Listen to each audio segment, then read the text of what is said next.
Gente, vamos para nossa demanda de atendimento essa semana? E eu vou gravar aqui no carro mesmo, porque senão a gente passa aí o tempo e a gente não faz o que tem que ser feito. Eu quero falar essa semana sobre abuso. E é um tema, assim, muito desconfortável para algumas pessoas. Algumas pessoas não gostam de falar sobre isso, se sentem desconfortáveis e tudo bem. Mas é um assunto que a gente precisa abordar, que a gente precisa falar. Em 25 anos, de 25 anos a 30 anos aí que eu acolho pessoas no ministério, esse assunto tem sido uma pauta constante nos atendimentos, nos acolhimentos. E eu estava pensando, sabe, por que a gente foge tanto de falar sobre isso? Por que a gente não abre mais para a gente estar conscientizando mais as pessoas sobre esse tema que está presente na nossa vida? E uma constante nos acolhimentos de abuso, e eu quero compartilhar com você aqui, é que a maioria das famílias, muitas vezes, elas não seguem adiante quando elas ficam sabendo que os seus filhos foram abusados, principalmente quando esse abuso acontece ali no meio de família, entre amigos muito próximos. Então, tem assim o receio, né, de se levar adiante, de fazer um boletim de ocorrência, de fazer uma denúncia, de trazer isso para a mesa da família ou nesse ambiente que o abuso acontece. Por quê? O que as pessoas pensam, né? Quando, primeiro que a criança custa falar porque ela vai pensar em primeiro lugar que ela vai ser descredibilizada. Mas quando se fala, quando se traz à luz, a maior preocupação que se tem não é tanto assim com a vítima.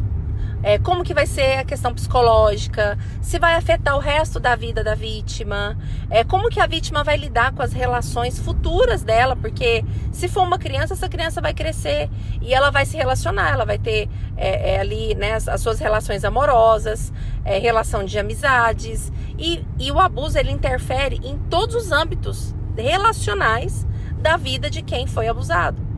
Só que leva-se muito mais em consideração a questão e é o que muito se fala, né? A questão do medo da intriga na família, de separação familiar, que vai causar danos familiares, que vai causar danos nos relacionamentos, que vão ter quebras, né, de aliança familiar. Então se pensa muito assim, nossa, foi um tio, vai destruir o casamento do tio. Nossa, vai destruir a vida da família dele. Tem filho envolvido, tem tanta coisa. E aí começa a se ponderar tudo que está envolvido ali, né, naquele momento ali, dentro daquela família envolvida no caso do abuso. E aí a gente começa a ponderar tudo isso e acaba que, eu vou falar uma coisa para vocês que é uma realidade dos meus atendimentos. Eu não estou falando coisas que eu escuto ou matérias que eu assisto. Não, eu estou falando de mim, do meu acolhimento dentro do ministério nesses últimos de 25 aí a 28 anos, pelo menos. A maioria das famílias optam por não falarem, por não confrontar, e muitas vezes nem os próprios membros da família ficam sabendo do abuso. Só que a questão, gente, é a seguinte... E nós precisamos pensar sobre isso. O abusador, quem tem esse desvio de caráter, né? E quem tem esse pecado em sua vida, gente, ele não vai mudar. Ele não vai parar de abusar. Ele simplesmente vai trocar a vítima. Era uma vítima, agora vai passar a ser outra vítima. Ou várias vítimas ao mesmo tempo. Uma vez eu acolhi uma adolescente. Ela foi abusada pelo pai biológico, dos 5 aos 13 anos de idade. Gente, isso é real. Isso é real, sabe? Isso acontece. E eu vou falar para vocês, 90% do meu acolhimento de mulheres sofreram algum nível de abuso físico, tá? Então, eu não tô falando de abuso psicológico, tô falando de abuso físico.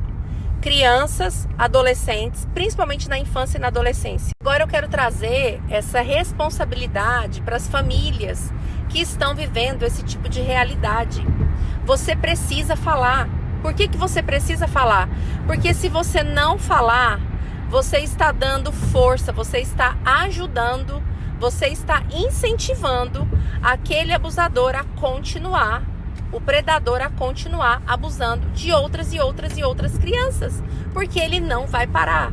A única forma de um predador, de um abusador parar é quando se vem à luz, é quando se fala sobre isso, é quando se joga na mesa, é quando ele é desmascarado diante da família, diante da esposa, diante dos filhos, diante da sociedade, diante da lei, diante da polícia, porque o abusador, ele é um criminoso.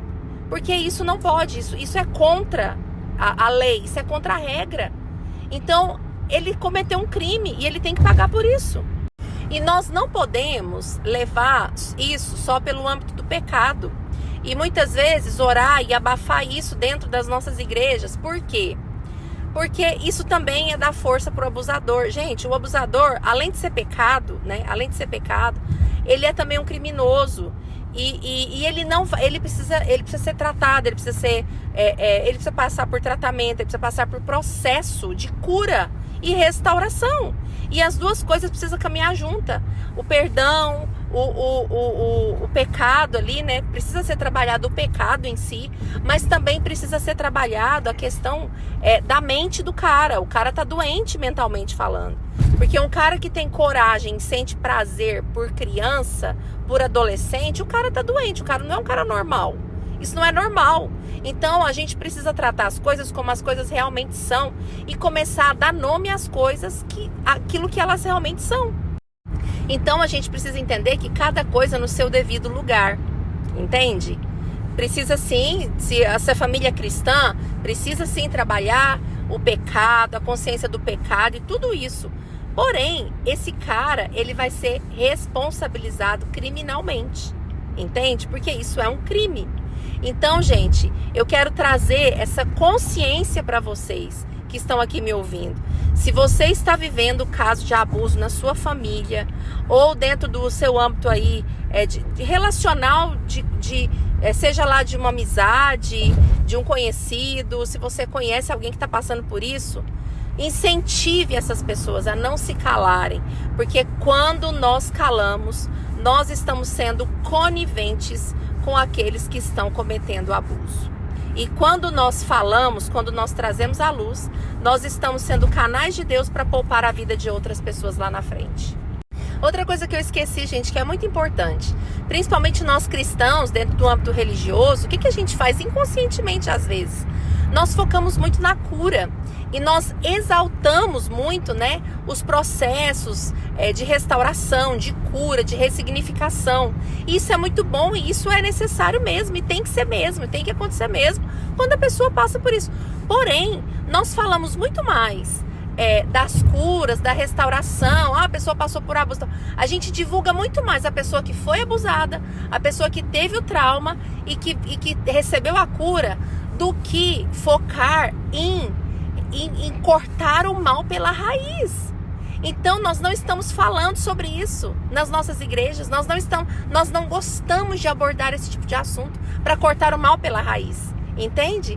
Então assim, enquanto a gente está falando da cura, o abusador está solto, continua fazendo vítimas em outros lugares, ou até mesmo no mesmo. O nosso papel enquanto liderança cristã, enquanto pastores, enquanto líderes, é proteger os mais vulneráveis.